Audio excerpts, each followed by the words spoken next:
Good old boyo. Streaming has too many technical downfalls. Rights holders and too many services. Of course. Did you know that streaming kind of sucks?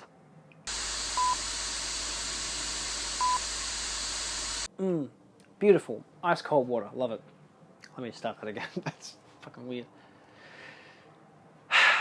Alright. This is the part 2 of last episode.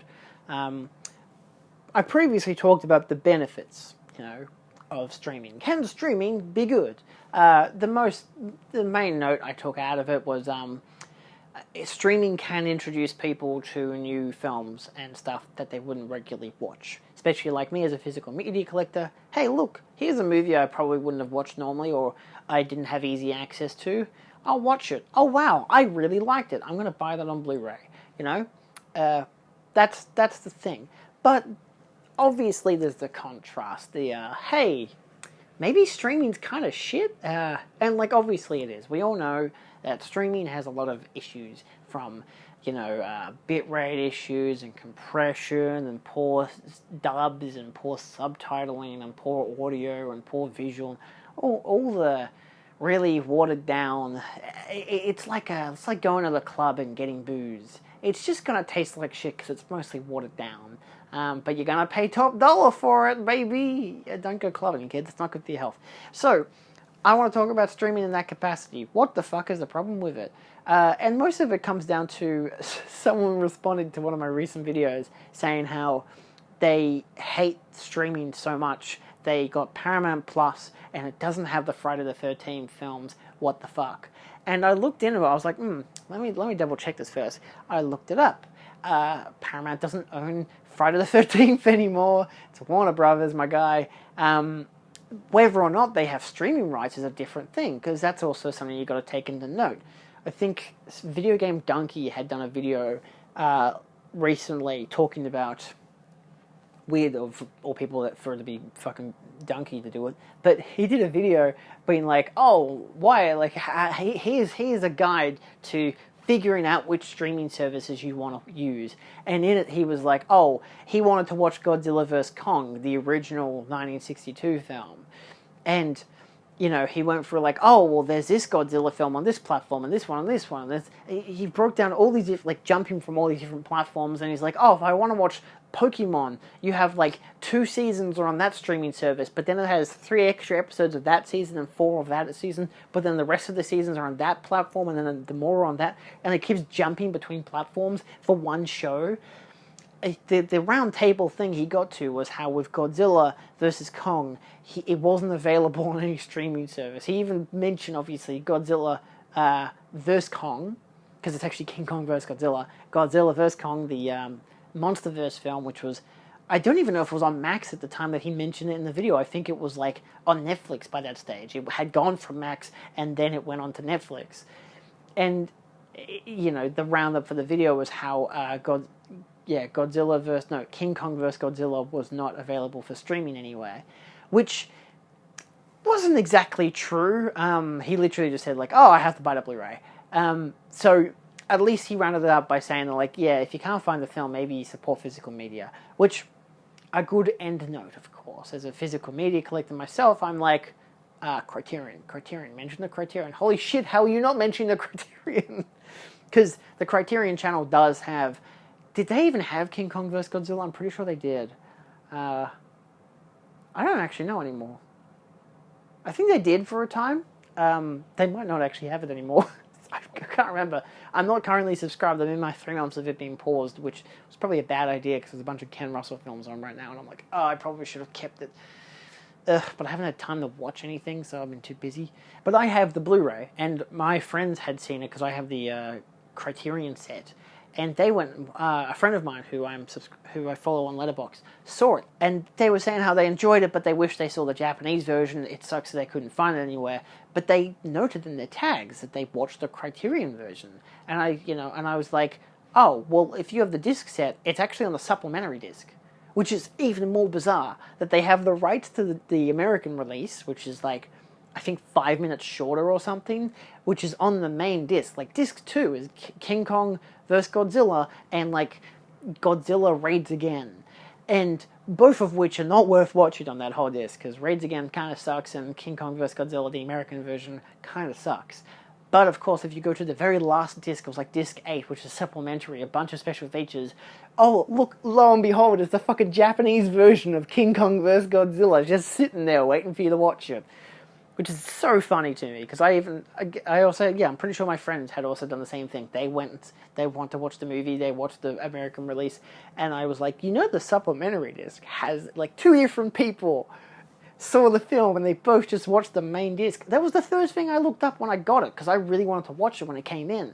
And I looked it up, I was like, oh, which version of King Kong vs. Godzilla is the best one to watch? And they obviously pointed to the Japanese version, and I was like, oh, well, where's the Japanese version on these discs?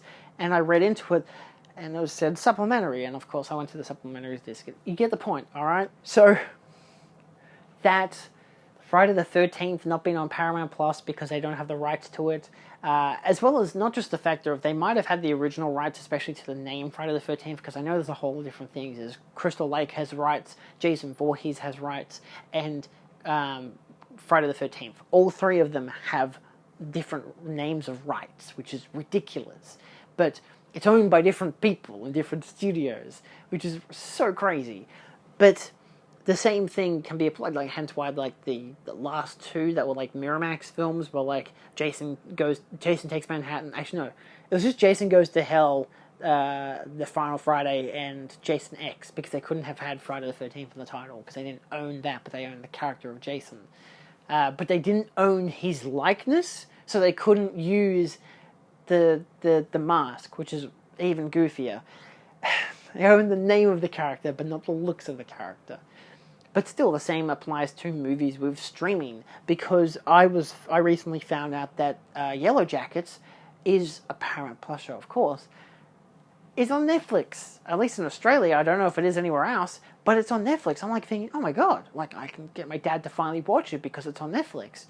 But I'm also thinking, that's a Paramount Plus show. What the fuck's going on there? But I think it's also because it's a network show as well. Like, they put it on their network as well as the streaming service at the same time. I think. I don't know. I imagine they do. And so it's kind of goofy that, like, but of course, to get more people to watch the show, we can, lease it out to Netflix. And then people will watch on Netflix, because there's obviously more people to subscribe to Netflix than Paramount Plus. And of course they'll watch it and be like, oh shit, this is a pretty good show. Maybe it's only the first season that's on Netflix, and then they'll look, oh, where's it? I want to watch the second season. Let me look up this show. The second season is on Paramount Plus. And they'll be like, okay then. I know that Evil, which is one of the only reasons I have ever subscribed to Paramount Plus outside of when I first got my free subscription, it was just as Yellow Jackets was in its last episode of season 1. So I binged all of Yellow Jackets and all of Dexter New Blood, and, like, I think the whole season of Evil, season 3, on Paramount Plus. Actually, I think at the stage it was just the 2 shows, and then Evil came on season 3, like, a couple months later, so I resubscribed for that. Because that's what I do for streaming services. I don't subscribe year long, because I'm not going to do that.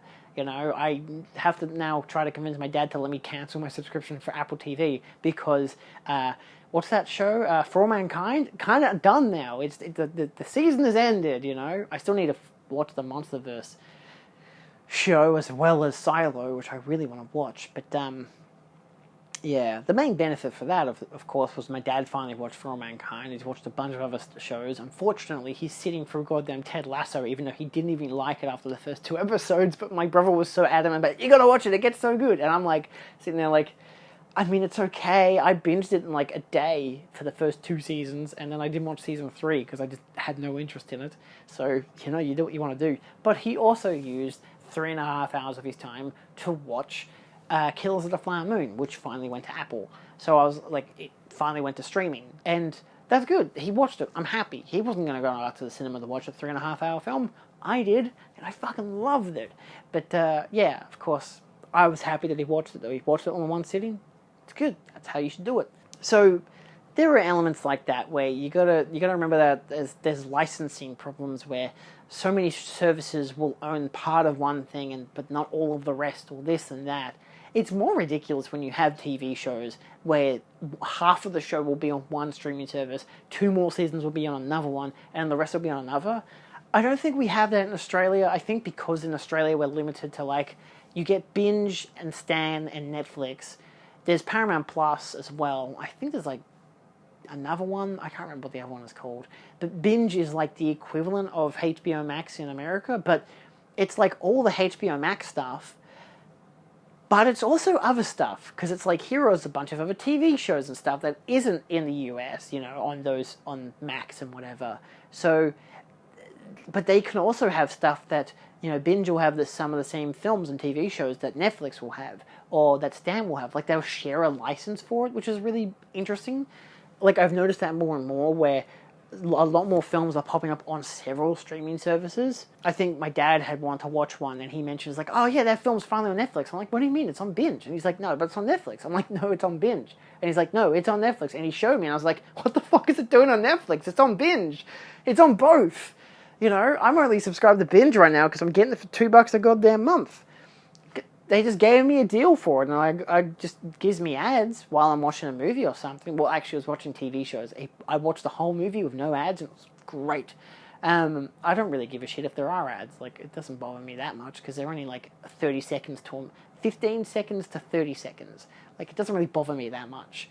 But yeah, so it's like, that's such a weird thing that they can just do that. But yeah, as a consumer, to want to watch a certain show or a certain movie, and to look up which service it's on, you're like, damn, it's not on any of the ones I'm paying for. I'm not going to pay for the service just for that. Yeah, that's fair. But then you might be like, oh, I will just rent the film on, like, YouTube or something, which I do not suggest renting on YouTube. They only give you films in 480p unless you're on, like, a laptop, you know? I think it's maybe on your phone they allow you to do it in HD, but do not rent movies on YouTube. They fucking suck. They only give you standard definition even if you pay for HD. It's the worst. You can rent stuff, but then you also realize, oh, I could rent this for, like, you know, $6.99 Australian dollars, whatever.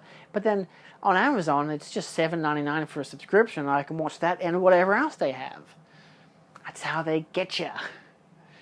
I like to, if I'm streaming something, if I'm subscribing to a service, I like to get my money's worth. Like, if for Paramount Plus, I will, you know, if I can wait a week or two to do the math of, like, oh, if a subscription is 4 weeks and there's, like, 10 episodes in a show, I could wait 2 weeks, start subscribing, and then get 2 months of subscription and watch the whole entire show, and then cancel after I watch the last episode, and I don't have to pay for a 3rd month. That's one way I'll do things. The benefit of 10-episode shows, which still sucks that there are 10-episode shows, that really is annoying. Like, imagine a 24-episode show weekly, and you're paying for the same subscription just for that show. That would be insane. I can see why that kind of stopped happening. That is what it is, you know. You can't, you know. That, I imagine that's like CBS On Demand and shit like that. Like the more American networks and whatever, that every single one of their television networks has a streaming platform. It's a very, and that's also a thing you got to realize, a lot of streaming rights are different between countries as well, because different countries will have, like, oh, Australian Netflix will have this, but it won't be there on American Netflix, or American Netflix will have that, but we won't have it here. Like May, December, the film that was released on Netflix in, like, the US and a bunch of other countries doesn't come to Australia till February. I know it's probably February now, this video's coming out, but, like, it's annoying. As someone who loves films, and I'm like, I really want to watch it, and it's just not out. I can't watch it. I have to pirate it if I want to watch it. Yeah, maybe I have to start pirating again. I'm not gonna, you know, I want to support movies though. Like, I supporting art, supporting the craft. But, you know, is $7 to Amazon really going to support the craft? I don't know. I watched Marcel the Shell with Shoes On only because I had that $2 subscription to Binge, and it was there, and I'm like, I should watch this, because I've spent $2 on the first month, of which I watched, like, all of Scavenger's Reign, which was fantastic, brilliant show, and that was worth the $2, even though it had, you know, every 10 minutes it would have a couple ads. I was fine with that, because it felt like a TV show. It was like, oh wow, it's broken up by ads. That works. I'm okay with that. But then when I watched Marcel the Shell, I had no ads the whole entire time. How wonderful is that? But then there's stuff like Tubi, which you don't have to pay for, and you still get ads, which is perfectly fine. And you could either get some amazing films or some absolute dog shit films. But either way, it's free. The amount of slasher films that are on Tubi, it is ridiculous, but it's such a fun experience. That's one of the many fucking issues. There's no main issue of streaming. There's shows and movies that are limited to this streaming service, that are exclusive to this service and get no physical media release. There's this, there's that, there's bad bit rate, there is terrible compression, there's bad aspect ratios, there's bad remasters. You can't watch Buffy on streaming because it looks like shit, so you gotta buy the DVDs. Which you'd be like, but DVDs suck, they're such a low quality format, I could stream it in 4K. Yeah, but you're also streaming a poorly remastered widescreen version that looks blue. It's fucking Buffy, it's meant to look dark and creepy. It works a lot better in 4x3 anyway. So, oh fuck. That's also such a funny thing when I started pointing out while we're watching on Netflix, like Friends and stuff, and how it's in full screen rather than the 4x3 that it was shot in, and how you can notice when it's cut off wrong. Like, I'm watching The Shield on Blu-ray, remastered, looks great, but of course it's shot for 4x3. They say you can still watch it in widescreen. It still works for the most part, but every once in a while you'll see it slip up. You'll hear someone talking, you'll be looking at their face at the side of the screen, and then it'll cut to a different angle and they're talking. You're like, you weren't talking a second ago. So there are issues like that, continuity stuff, but stuff like that in a sitcom, it's a lot more obvious to point out. And so obviously I've mentioned it at the dinner table watching Friends, and that, oh, I can see that person's not actually talking, but they're meant to be talking. Now, I find that amusing because it's like, you're not meant to see that. It sucks that they've remastered it and put it in widescreen. It sucks that they've done that. And that still is another problem with streaming because, people like widescreen. They don't like aspect ratios and 4x3. They think it looks old. Like the whole DNR, because people think it's old if it has film grain. Fuck you. There are still movies being made that are made in film. Just digital photography has been such a burden. But it's just that kind of thing with old sitcoms that are 4x3 in nature. And I even had it a couple of weeks ago where I think we're watching Seinfeld, and my brother pointed out, he's like, oh, Jesus, Julian, that's your fault that I noticed that. I'm like, what do you mean? And we rewound it, and what he was talking about wasn't an aspect ratio thing. It was just someone had slipped up in the actual episode, and he noticed it, and he blamed me for noticing it. I'm like, that's not my fault. That's got nothing to do with the aspect ratio. They're in the middle of the screen, dude. You can see them dead on. That's their fault, That's obviously an issue in the actual show. So yeah, my best suggestion is, especially if you're looking to watch a movie or a TV show, or if you want to watch all the Friday the 13th films, don't rely on a streaming service. Even if you just go cheapskate as hell, buy the DVD set. There's a lot of DVD sets that come with either 8 films or 10 films. Mostly none of them come with the 11th film, is it? Or the 12th? Shit. I think it's the 11th film. How ridiculous. Friday the 13th, and they haven't made 13 movies yet. Do you know how much that annoys me? But yeah, Jason X, and then you go straight to Friday the 13th, 2009. The Scream Factory set has the whole kit and caboodle. They're all, to some degree, remasters, uncut versions as well. It's the best you're going to get for the whole series. You get proper 3D for the third film, assuming you get the fixed disc and stuff like that. But, that's Region A as well, so if you can't use Region A, then just at JB Hi-Fi in Australia or in the UK, they have 8-pack sets or even 10-pack sets that have all the films, except for the 2009 one. You can still do that. They have that. It's not hard. Just buy them. Buy the DVD pack. Then you have them all. It doesn't really matter. They're slasher films. You don't need to make them look good. I like them on Blu-ray because I like them on Blu-ray, but they also come with so many great special features. It is a treasure trove of stuff. You can't get that on streaming.